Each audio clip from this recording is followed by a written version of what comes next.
তো আমরা ইউক্লিডীয় পদ্ধতিতে 39, 45 এবং 81 এর লসাগু নির্ণয় করব। প্রথম কাজ কি,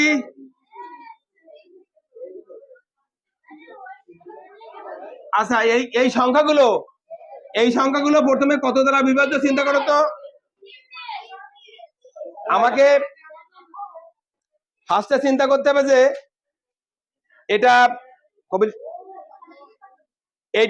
কমপক্ষে দুটোতে যায় এমন সংখ্যা বা তিনটেতে গেলে ভালো হয়। তিন সংখ্যাকে বিভাজ্য এমন সংখ্যা পাওয়া যাবে।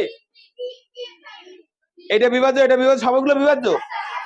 আচ্ছা সমস্যা নাই, তাহলে 3 দিতে পারি, 2 দিতে যায়, 2 দিতে পারি, 2 দিতে যায় না, তাই না?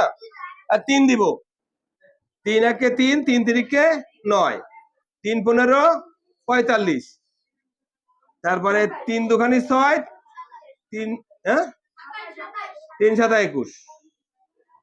এইবার চিন্তা করি যে কমপক্ষে দুটোতে যায়, তাহলে এইটা আর এটাতে যায় কত দিয়ে? 3 দিয়ে।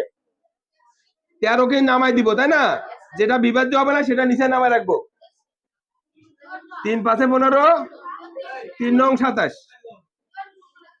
আর কি কোনো সংখ্যাতে বিভাজ্য হয়? কমান উৎপাদক আছে?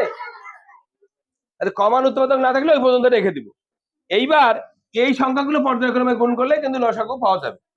অতএব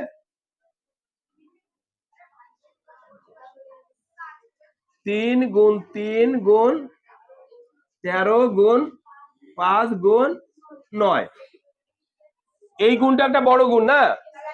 আচ্ছা এই গুণটাকে করার জন্য আমি একটা কাজ করতে পারি। দেখো আমি এইটুকু প্রথমে গুণ করলাম। দেখো 3 তিরিকে 9, 9 গুণ 13, 9 3 9 27 7, 9 কে 9 10 11, 3 তিরিকে 9, 9 গুণ 13, তাহলে 9 দেখুন 3 9 27 7 2, 9 কে 9 10 11, একে গুণ করবো 5 দিয়ে, তারপরে গুণ করবো 9 দিয়ে, ধারাবাহিক ভাবে গুণ করি। ঠিক আছে, এবার ফার্স্টে 5 দিয়ে গুণ করো। 5 7 35 এর 5 হাতে 3, 5 একে 5, 6 7 8, 5 সাথে 35 এর 5 হাতে 3, 5 একে 5 3 8, আর 5 একে 5, এর আবার 9 দিয়ে গুণ করো। 5 নং 45 এর 5 হাতে 4,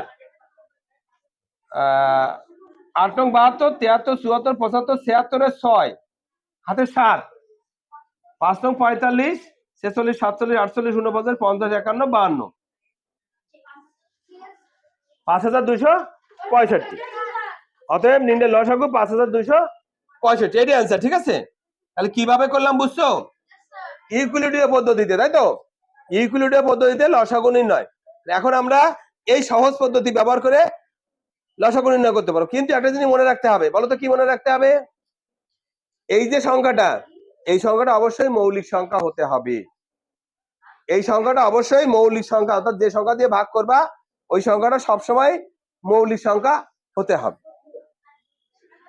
হ্যাঁ, মিলবে না, যৌগিক সংখ্যা হলে কিন্তু মিলবে না, সবসময় মৌলিক সংখ্যা হতে হবে। গসাগু মানে এই পদ্ধতিতে কিন্তু গসাগু নির্ণয় করা যায়, সেক্ষেত্রে যৌগিক সংখ্যা দিয়ে করলে মেলে, কিন্তু এই ক্ষেত্রে মিলবে না। গুণ করে, বাইরে গুণ করে, হ্যাঁ হবে। আমার গুণ করার সহজ কৌশল আছে, এটা ধারাবাহিক ভাবে গুণ করা, তাহলে বেটার হয়। ওকে, থ্যাংক ইউ।